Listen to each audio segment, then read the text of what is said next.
Good morning. I'm Sunshine. Welcome everyone to today's meditation practice. Anyone here for the first time? Hey, welcome. So everyone that didn't put their hand up, ask them any question you got. Or come see me or someone else with the name tag. We have a few announcements before we start. If you haven't already, please silence your cell phones. Please go ahead and do so at this time and put your phones away so you can be fully present for the talk and meditation. If you must use your phone, please do so outside the meditation hall. We invite you to join Geshe Lobsang Tenzin for our weekly Medicine Buddha practice in person and online at 6 p.m. on Tuesdays. This week, our Tuesday evening public talk at 7 p.m. Geshe Lobsang will speak on 8 verses of Training the Mind, verse 2.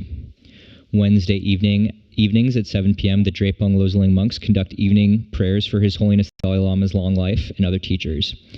On Thursdays at 4:30 p.m., the Drepung Loseling monks conduct the Protector Puja for smooth journeys, success of interviews and medical treatments, new businesses, etc. The intermediate series continues in November with Class 5 on the topic of Vajrasattva meditation, the path of purification and inner transformation. This once a month 5-class series is held on the second Saturday of the month through November via Zoom, and this month it will be hybrid. There will be a Vajrasattva empowerment offered by His Eminence Gansal Rinpoche on the morning of November 8th for those who will be attending the Intermediate Series Class 5. The empowerment will be offered in person as well as online. Those who have received the Vajrasattva empowerment are permitted to join the weekly Sunday Vajrasattva practice sessions at 9:30 a.m. As a reminder, please do not park on the grass along the driveway or behind the building. If the lot is full, overflow parking can be found via Skyland Drive, the road right there, at the elementary school right over there. Only access the school parking via Skyland Drive and walk through to our site. Information on all events can be found in the lobby and on our website at drepung.org. If anyone is interested in volunteer opportunities to get more involved in supporting our center and programs, please see me or our volunteer coordinator, Michael Duffel. If you are interested in becoming a member to support our ongoing programs and take advantage of benefits like discounts on courses and retreats, applications are available in the library. You can also register online. There is a donation box near the entrance to this room. Your generous support helps us continue to offer programs and services like this to our Atlanta community and to those around the world through our online platforms. Now, please stand as we invite our teacher, Geshe Lobsang, to come in for today's practice.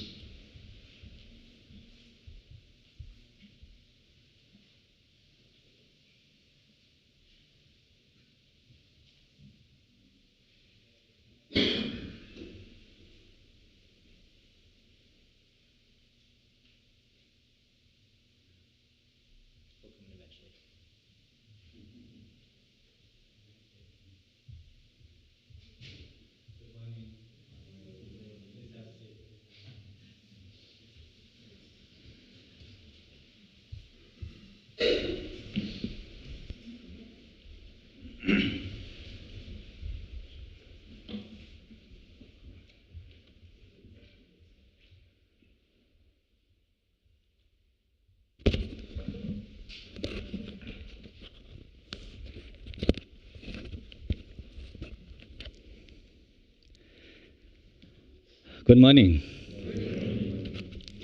How is everyone doing? Yeah? Ready to meditate? Really? Okay. Eager to meditate? Yes. Wow. That's good. This weather seems like good meditation weather.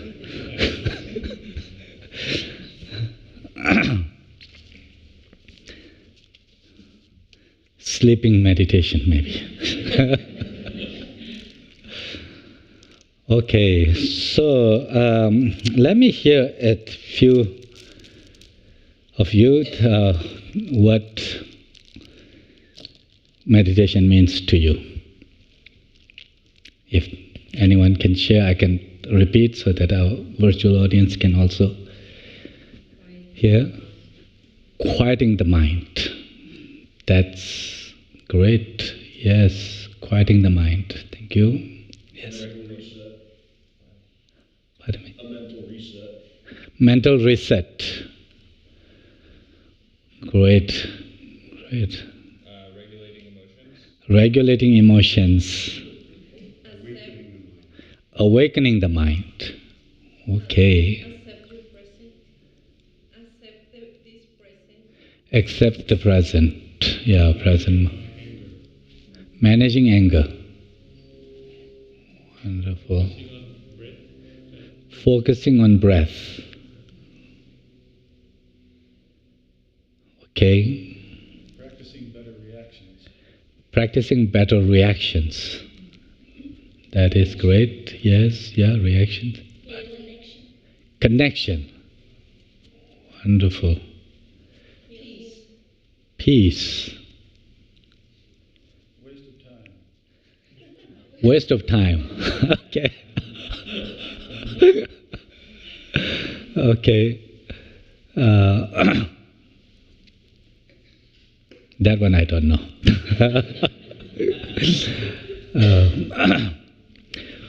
Meditation is waste of time. Then you are wasting your time here. But you probably mean something else.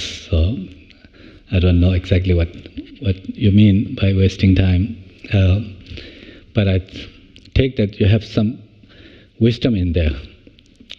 What do you mean by that? I don't know about wisdom, but my reaction when I think about meditating is, well, shouldn't I do this instead or first? Shouldn't I do this? When you are meditating, the thought comes that shouldn't, there's a whole list of things I have to do. Shouldn't I be doing that? Is that what you mean? Yes, yeah, that's true. Yeah, I mean, that's the natural thought that goes in our minds, yes. Okay, so a lot of meditation is for all these different things, managing emotions, how to regulate our emotions, how to manage our anger if the anger is a source of problem for us, if our mind is very busy just ruminations and all kinds of conflicts, emotional issues, quieting the minds makes sense. Yeah, absolutely. Quieting the mind, awakening the mind, in the sense that having, whether it's not necessarily some lofty idea about becoming fully enlightened like the Buddha, or but having more awareness in life. I think that's important, yes. All this seems what we need today, or we need it always, but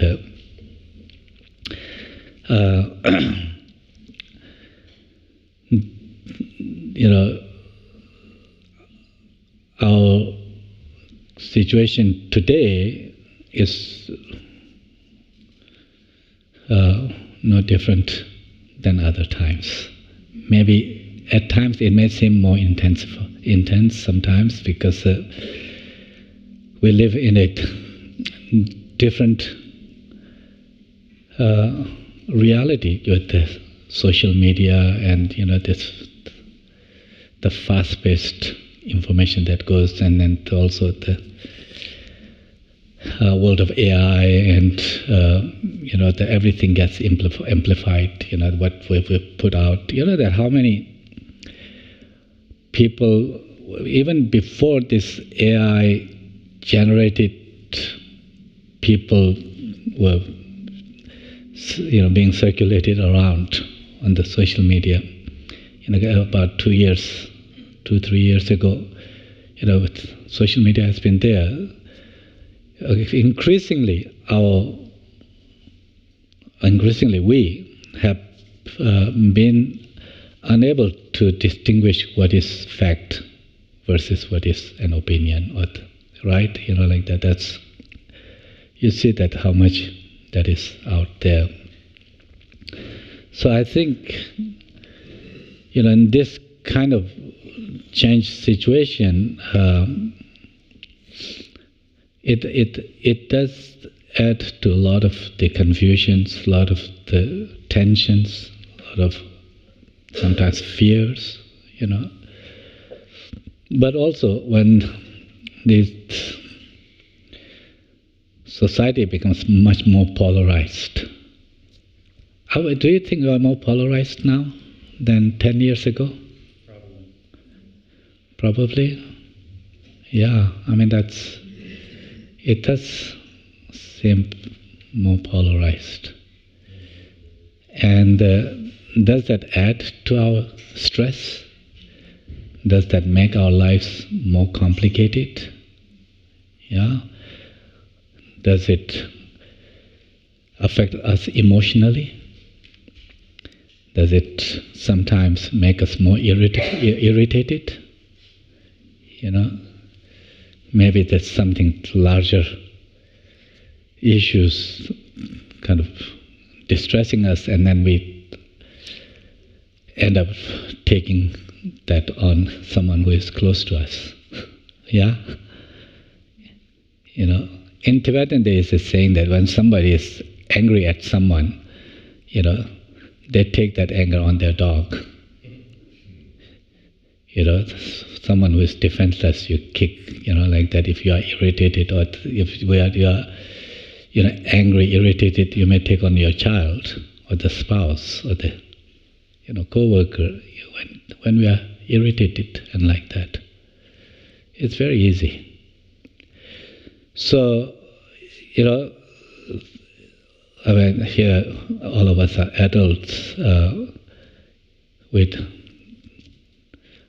doing some work, or even not, even we don't have, may be retired and are not in the workforce. We have community, family, and people around. That how pervasive is this workplace incivility is in our society today? Workplace incivility.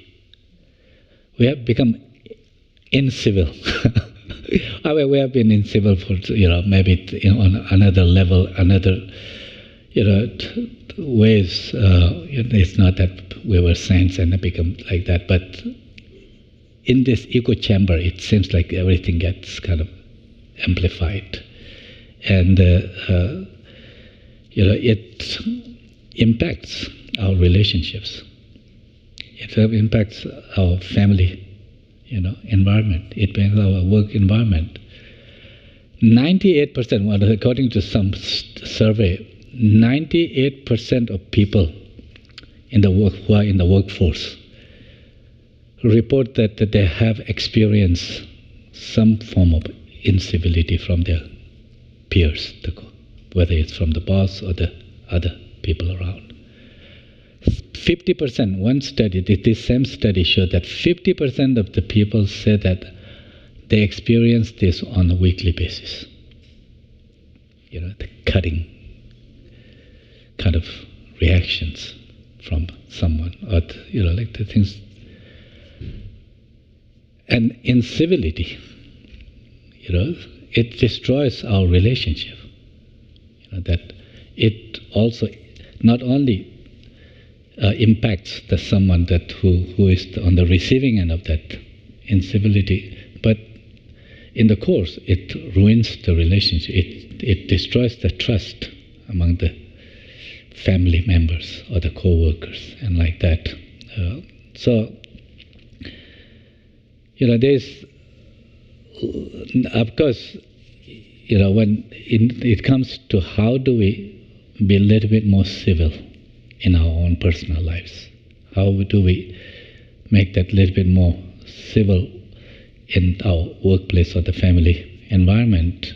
Of course, there are many external parameters that we have to set. I mean, like that, the many policies and things like that, or even in the certain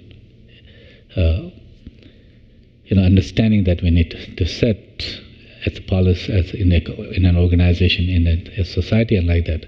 But at the end of the day, we as individuals, we also should not feel that it's just the society that needs we need to create some laws and regulations and then that will take care of.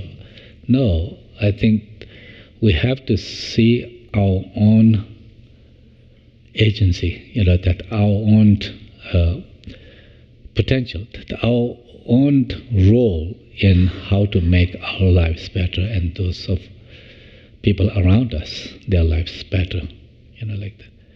So when it comes to that, yes, decisions that we make, if you are in it, if you are parents, decisions you make for the family, the children, those matter. If you are a president or the, CEO or supervisor, what kind of decisions you make, it does impact others also, certainly.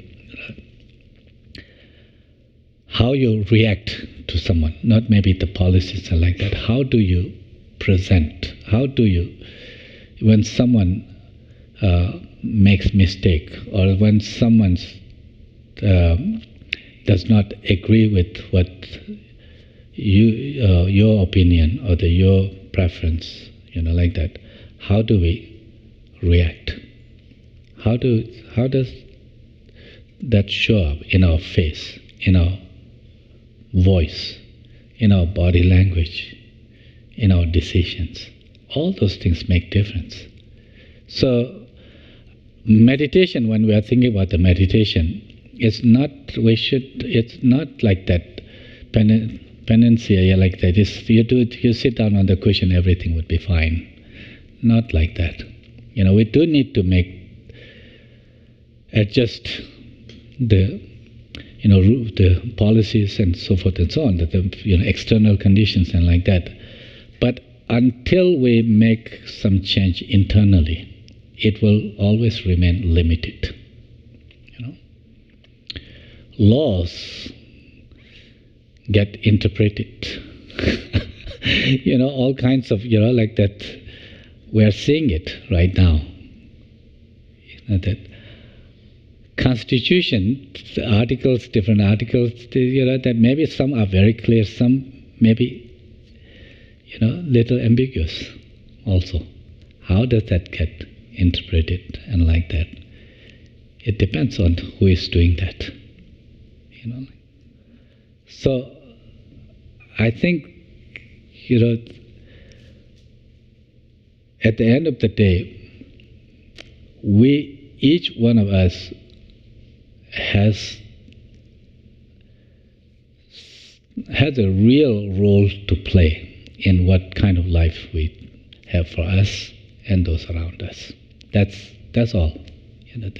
That one little step that we can take to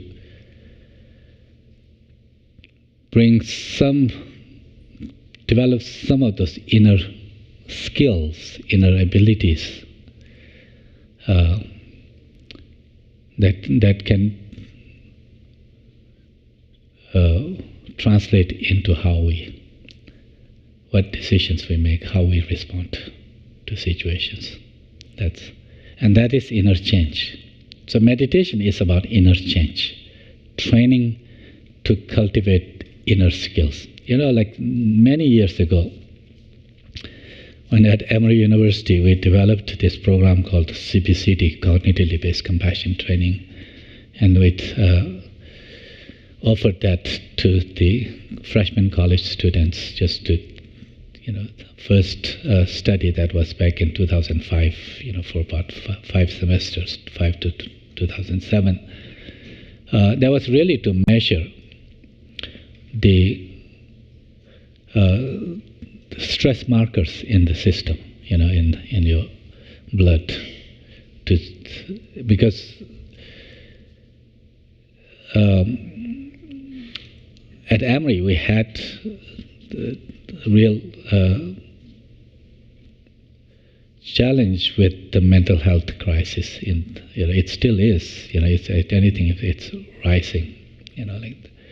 But in those days, it was really shocking when some students commit suicide. Like that.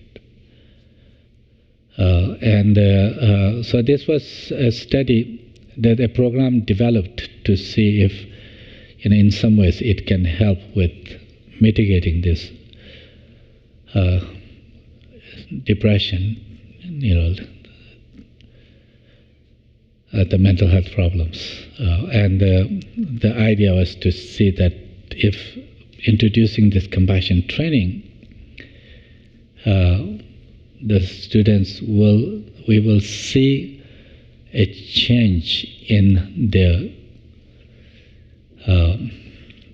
stress response measured through those chemical changes.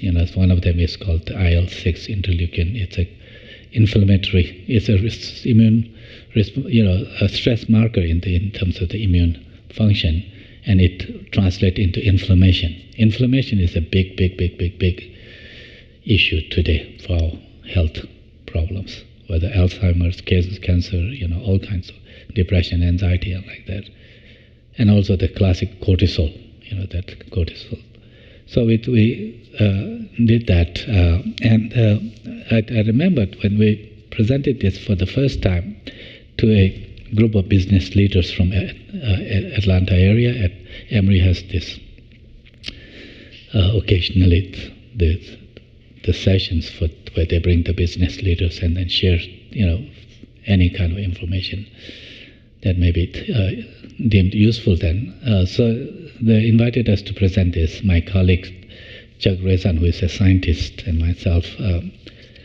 And one of the people attending was Bija Walker. She was the Georgia's Human Services, Commissioner of Georgia's Human Services. It's a governor's appointment, Commissioner of Georgia's Human Services, and under that department, under her, come, among other things, the fostered care children, taking care of fostered care. At Georgia, apparently, there's a quite, a large fostered care, children in foster care. Quite a large number of those. So she somehow felt that this could be useful, and then invited me and my colleague Chuck Rezan to her office. I remember visiting her in her office. What she said to us was that, we have no shortage of programs for foster care children. No shortage of programs. There are many different programs. But she said that they are all fixing external conditions. She said that from her own experience, she's realized that what we need is something that changed from inside. That's what, that when she heard about this training, compassion training, she said that this is what, she felt that is needed. And she invited us to offer to foster care. And then we did a study, like that. It does show a certain, it's a kind of, pilot study, but it did show a trend towards what they call the C-reactive protein. It's another stress marker. The drop in that after you introduce the practice to the children. But Bija Walker, in her desperate, attempt, after seeing all these millions of dollars you create all kind of program, but still, some of the program, because she had a foster child herself, she had it, and then she could see that what a struggle it is for the child to connect with her, or to not, by not connecting it, what kind of difficulties they go through. And then she was just really looking for something that can bring some change, like that. Just to throw this with this, offering this at one of the foster care homes, there were like the 5 or 7 girls. It was offered. In the beginning, it wasn't really working. They were not quite into it. But somewhere like the 3-4 weeks and like that, it did resonate with them. And, so much so that actually one of the girls, one in her court hearing, one of she actually asked the judge that the teacher, the person who was teaching compassion training, asked that if this person could serve as her counselor or some, like that. So what I'm saying here is that meditation is not a kind of solution for everything, not a substitute for the changes we need to make, of course, like including diet, including all kinds of policy. We do need to. But it's about each one of us, if we can bring about some capacity we can develop to first to regulate our emotions. If we can find a way to develop some ability to kind of regulate our emotions, then that will translate into how we respond to others. That can not only lead to personal well-being, but interpersonal well-being.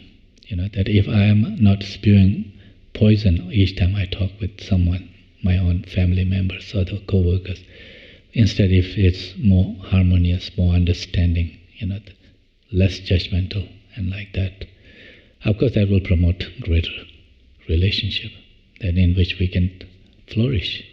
If I am less stressed, where my mind is not, my cognitive abilities are not undermined, like in the very kind of anxious, stressed, emotionally distressed moments, our cognitive abilities shut down, that with our creativity dies there. But if we find a way to regulate our emotions, manage our emotions, then we can be, more calm, not like dull, just, but calm. We're not in turmoil, inner turmoil. So there is a greater cognitive clarity, ability. We can think better. We can function better, also. So that's why that we can see meditation is a progressive state, and in this meditation also are there many. When it comes to inner skills, they are manifold. It's not just one. That there are many. Even like the thing about self-compassion, for example. How many of us kind of beat on ourselves when we fail in some tasks or feel that I'm not good enough, as others are like that? How that impacts on our own self-worth, and self-compassion is a skill also. You can develop. There are certain ways to bring inner shifts into how you look at those ups and downs in life, and like that. One of the major problems today is this depersonalization. That where it's a depersonalization, psychological fancy term. It's basically it is the kind of our inability to make a meaningful connection with others. Meaningful. That meaningful connection is where that we have a certain degree of tenderness towards others, certain degree of valuing instead of cold or even, aversive, but meaningful like a mother would feel for a child or a good friend towards others. So there's some degree of that tenderness, valuing. These are important skills that we need today when we're talking about, particularly when we have such a huge divide in our, whether it's political or other ideological differences. It becomes easy to others who don't agree with my opinion. And there, if we remain so divided, how can we as a society thrive, function together? That the division become further and further, it will destroy everyone. So we need to find a way to understand each other, to see our common humanity. That how to not just because somebody's opinion is different from us, it doesn't mean that they are bad people. That we come with a different, our opinion, our ideologies is shaped by the different circumstances. If we kind of don't take into account that, and then just simply somebody doesn't agree and that this is evil like that, then we will end up kind of in civil war, making those who don't agree with us enemies, put them in jails, or fight and killing each other and like that. Depersonalization, it ruins our society, our relationships. So therefore, this is also a skill, how we cultivate, how we bring that inner shift. Fortunately, psychology today, that the science itself, the social sciences, cognitive sciences,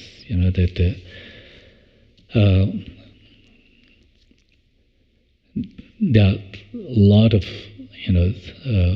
strategies, tools that are becoming clear, presented, and it's in this context that I think that meditation, if you see simply as a process of training the mind, training our inner state to be more conducive for our well-being, our relationship, our decisions that are more healthy. So, how many of you are here for the first time to do meditation? Okay. So, usually we do on the first Sunday of the meditation like the very, very basics, but let's, I'm at the beginning stage, so I can do this at any time, the beginning stage. So I hope that those who have been doing for long, it's okay for you to also to do the bit more basic meditation for how to regulate our emotions. Number one, in order to regulate our emotions, emotions are quite nebulous. Emotions unfold very fast. We're not often even aware until they express themselves into our behavior, speech, and like that. So if we were to regulate our emotion, the first thing we need to do is to bring awareness to our emotions. How do we bring awareness? How we become aware of our emotions? How do we get better at catching ourselves? I'm getting a little irritated, getting anxious, getting a little down feeling. How do we notice, that? Fortunately, emotions have signals. They may unfold beneath our conscious awareness level, but they change our physiology. If I'm anxious, it changes my breathing pattern. When you're like that, even if I'm, like that, feeling a certain fear and like that, the unconsciously, my brain changes the way that how my nervous system is activated. It gets into this, what is called the sympathetic mode, that activating the fight or flight mode, stress response mode, and like that. All this don't happen in that abstract kind of state. It happens, those changes take in the body, in your hormones are changing. Nervous system activation has changed. Chemical profile is changing. So you can notice, your chest, the sensations, physical sensations. Is your chest becoming a little tighter, tense? or relaxed? Is your breathing becoming a little more shallow or calmer? Are your shoulders getting a little heavier? Do you have little pressures in your jaws, or the face becoming tighter, or like the pressure around the head? Is your back a bit more tense or relaxed? What do you feel? In some people feel when they are anxious, butterflies in their tummy and things like that. In other words, for us to learn to awareness, enlighten ourselves, that become a little bit more aware of our emotional unfolding, is to attune to our bodily changes, bodily sensation. Body literacy is important, that bringing awareness to our bodily sensations. Notice when you feel anxious, that when it's tight, what you feel anxious or agitated. When you are relaxed, your shoulders lighter and the chest calmer and like that. Is there a feeling of just more feeling of ease and joy, comfort and like that? You need to learn the signals of emotions in your bodily. We have evolved to notice that in the face of others, in body language, in the tone of voice and like that. We need to in order to self-regulate, we need to learn to be more aware of our bodily changes that come with the emotions. That's number. So in order to be aware, attuned to the bodily changes. Now, when the bodily changes, we need to notice that when I'm anxious or agitated in the hyperactive mode, like that, with arousal, hyper-arousal emotions. Not, aroused, it's not all bad. I mean, when we're excited, we're also, hyper too.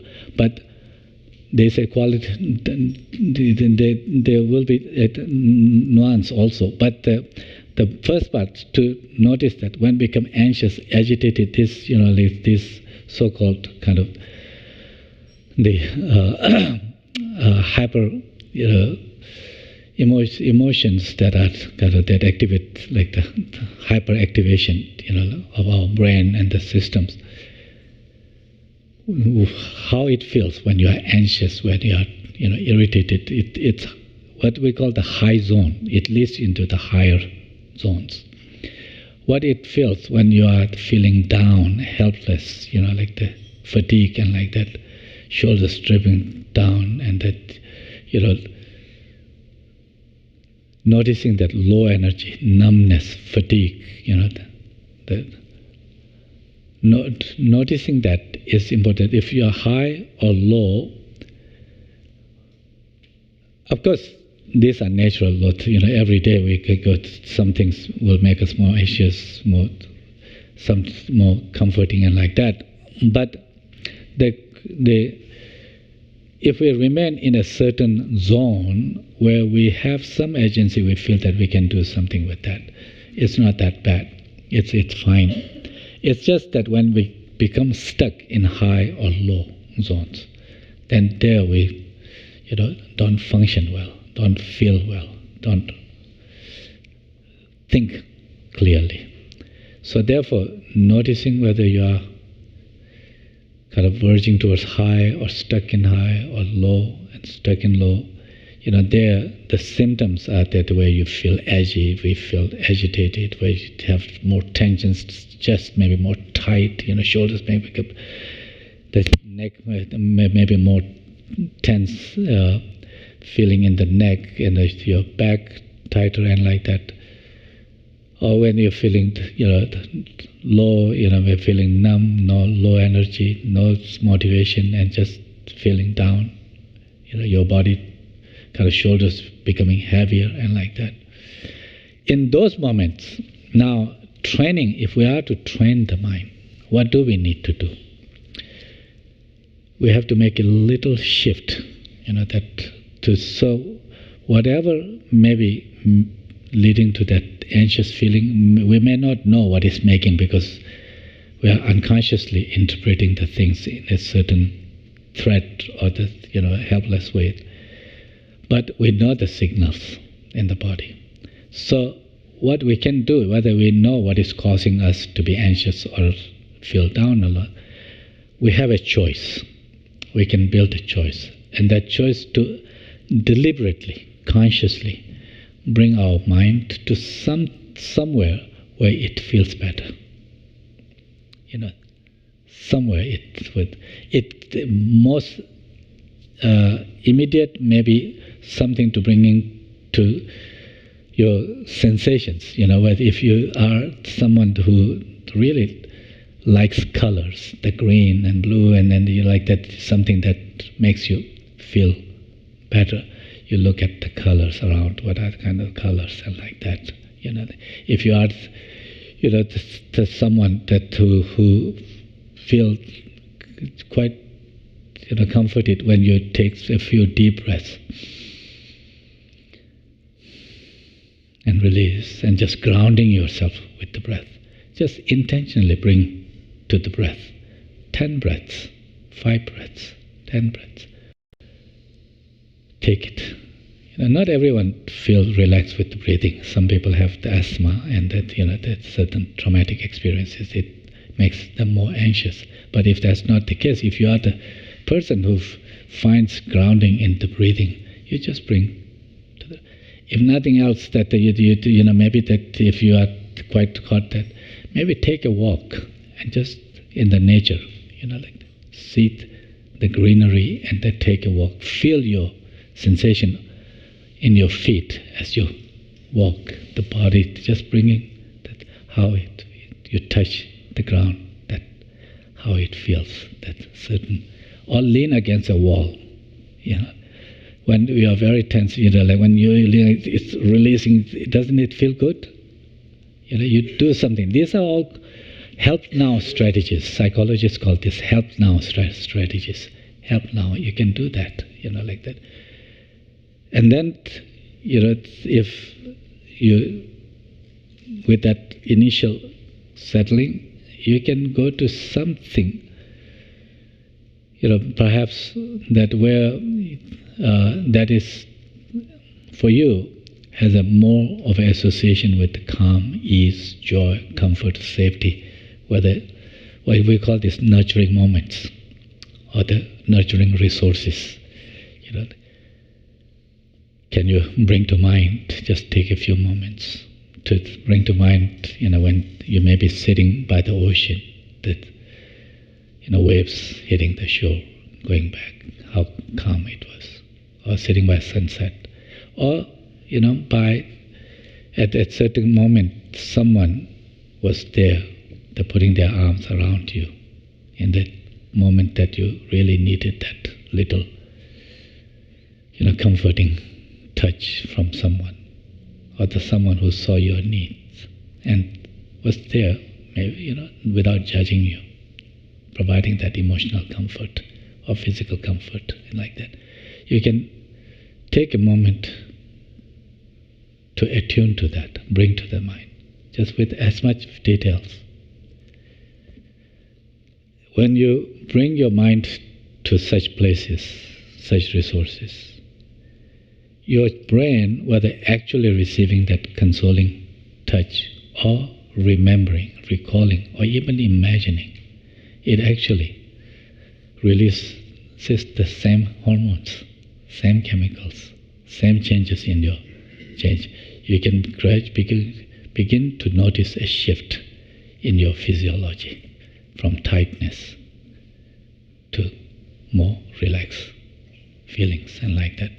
That is what self-regulation. It's very, very important. Shall we do this? And this is not just to do on the question and that's it, After the question, bye-bye. Not that. It's like charging the battery. You're just learning how to do that. You want to do that in your daily course of life. Now and then, check in how you're feeling. And then if you are feeling tense, down, then bring mind to some place, either some immediate help now strategies or something of that nurturing resources. And allow your body and mind to come to that regulated place. So let's do this. We have 15 minutes. Please take a moment to adjust your posture. To find a comfortable posture to sit for about 15 minutes or so. As you are adjusting your posture, if you notice any discomforts, any tightness, heaviness in the shoulders, tightness in the chest or the back, neck, just feel free to stretch. Stretch. Roll your shoulder, stretch your neck, if that helps, or to stretch your body. Limbs. See if that softens some of those tightness, some of those tensions in the body. And then, if it is not uncomfortable, see if you can place your back in the upright position. Just bringing the back fully upright position and just let it settle. Just let go to let it settle in that upright position of its own accord, like the stack of coins sitting upright position of its own accord. As you bring your attention to this upright position, notice if there's any inner shift in your energy that you notice. Does it give you a slight boost of energy that helps, makes you a bit more awake and alert?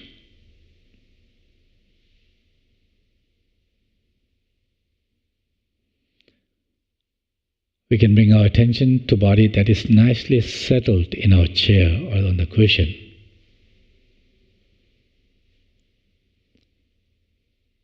Feel how our body is settled on the cushion or in the chair, feet firmly placed on the floor if you are sitting on the chair. Having this firm support of chair to cushion to floor, providing our body this stable and still position. See if that brings a corresponding inner shift. Do you notice a slight this degree of groundedness, inner sense of settledness?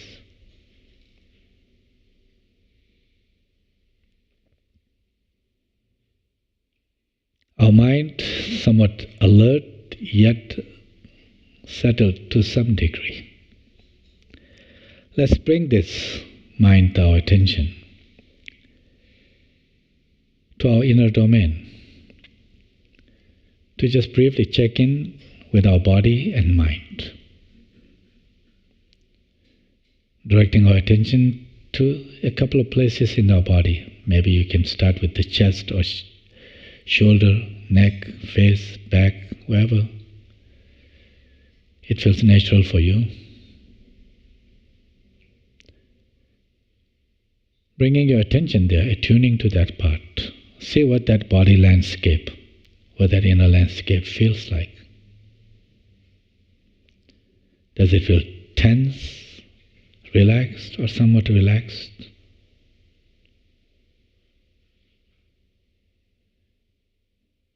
Any other sensation that you notice there, burning, coolness, heat, certain vibrations, itching, and so forth and so on. What those sensations feel like? Do they feel pleasant, unpleasant, or neutral?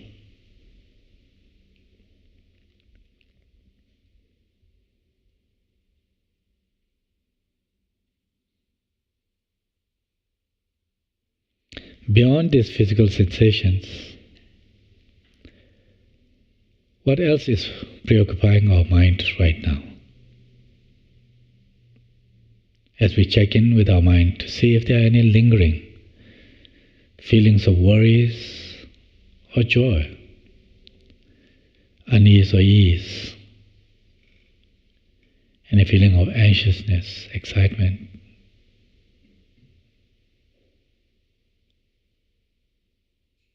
feeling down or uplifted. What else is going on right now?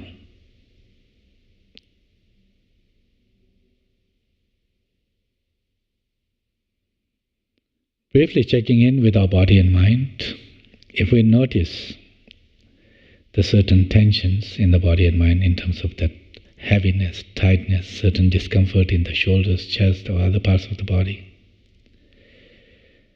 And in the mind, tensions of the mind, worries, agitations, feeling down.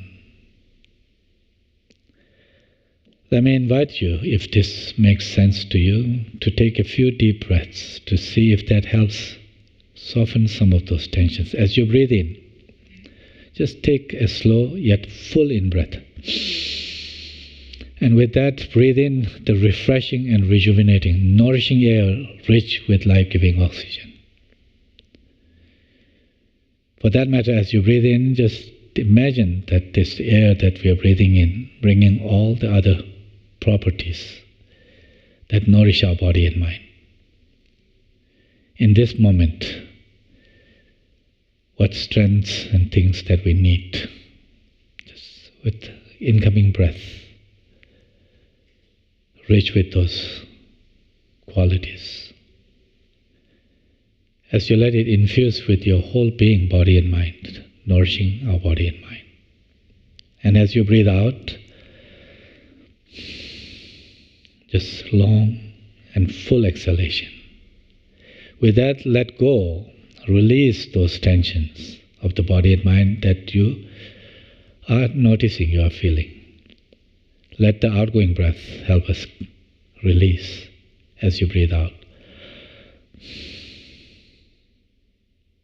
And with that, allow the body and mind to settle in an unfolding sense of ease and calm, whatever degree of this ease that unfolds.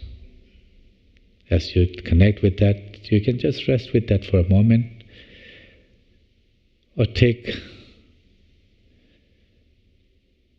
one or two more of these deliberate, deep in-breaths with those full in-breath, with those nourishing air,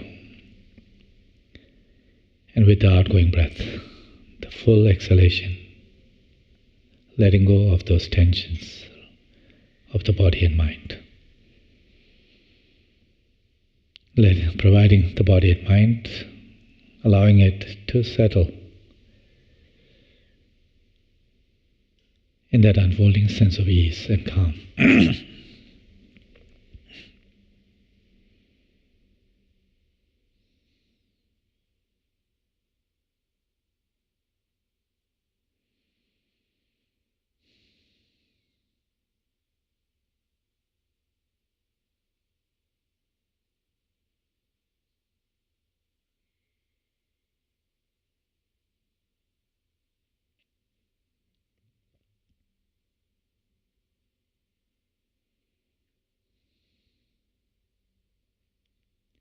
Now, connecting to this unfolding sense of ease, however, whatever degree it may be, in however that it feels in your body, in form of sensations, in the chest, shoulders, and so forth, and internally, how it feels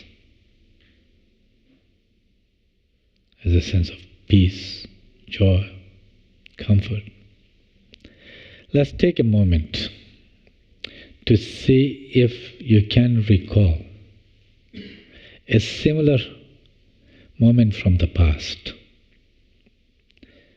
Perhaps when, in the moment of emotional needs,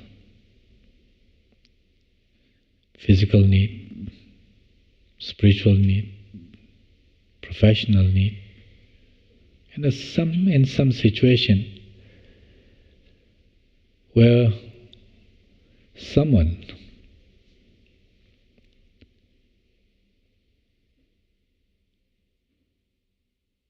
responded to you in a way that put you at ease. Someone saw your needs and responded in a way that was comforting, that was nourishing, that was helpful. Can you recall where and when this particular event unfolded for you. Who was the person or who were the people, if there are more than one? What was your own situation? What were the circumstances that you were in? And what manner that interaction took place? Do you recall the place, the colors, the aroma, the sounds?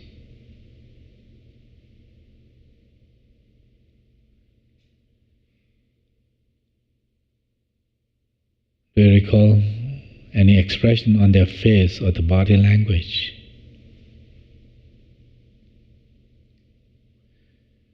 If the words were exchanged, what was the tone of the voice? What was conveyed that, or not conveyed, that put you at ease?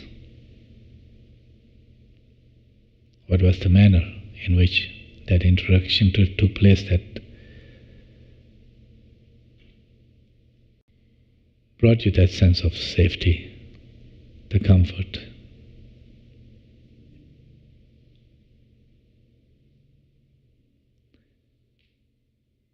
What was that comfort, that sense of feeling unfolding from that interaction, from that moment of kindness, if you will?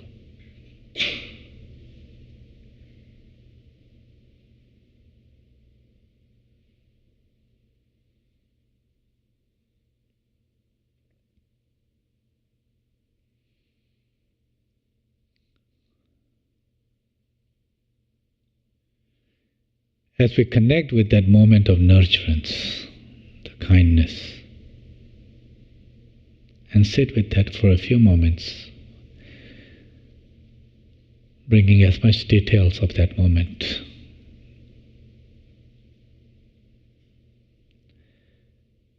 Bring your attention to your own body once more. The same places that you began checking in with your body, like shoulders, chest, or so forth. See if you do notice any further shifts in your body landscape. Does it feel any more soothing and relaxed, tender? And internally, mentally, does it feel any more peaceful, joyous?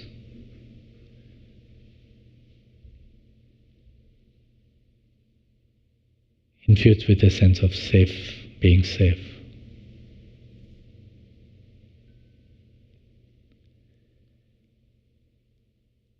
Notice that how it feels in this when we feel comfort in our body and at ease in our mind. Do we feel better? Here, as we can think better, function better, relate to others better. Wouldn't it be nice to enhance this capacity? It is a skill that we can enhance with practice like any other skill. And with enhanced ability to keep our body and mind in that more regulated state. How we can benefit ourselves and how we can create that more of a positive environment around us through our interactions, through our decisions. So let's take a moment to dedicate this practice that we just did, any positive benefits unfolding from this. Let's dedicate this towards greater good for peace, healing, harmony and happiness for all beings.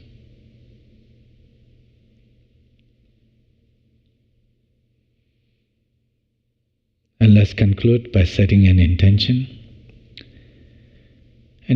to take the skills, the insights that we cultivated here beyond the cushion, beyond this formal session, into our everyday life. as we go about our lives from time to time, just a few times if we can, just taking a moment to briefly check in, bringing attention to our body and the mind to see what condition they are. Are we regulated? Are we feeling the more anxious or the low, or just feeling okay?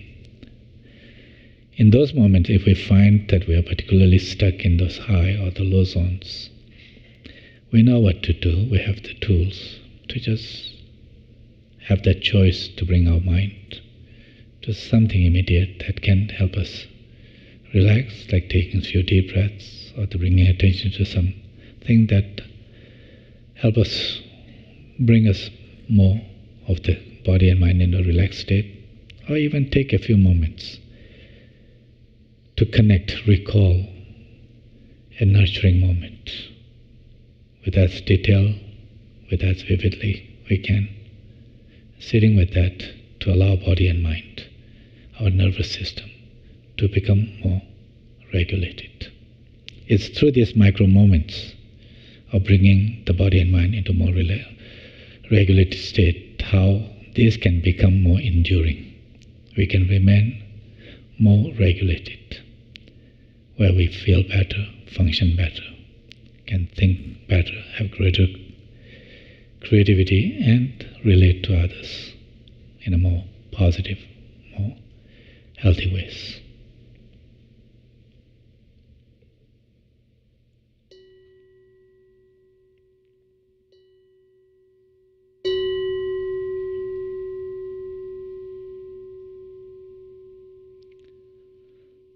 Thank you. Have a great day. Thank you.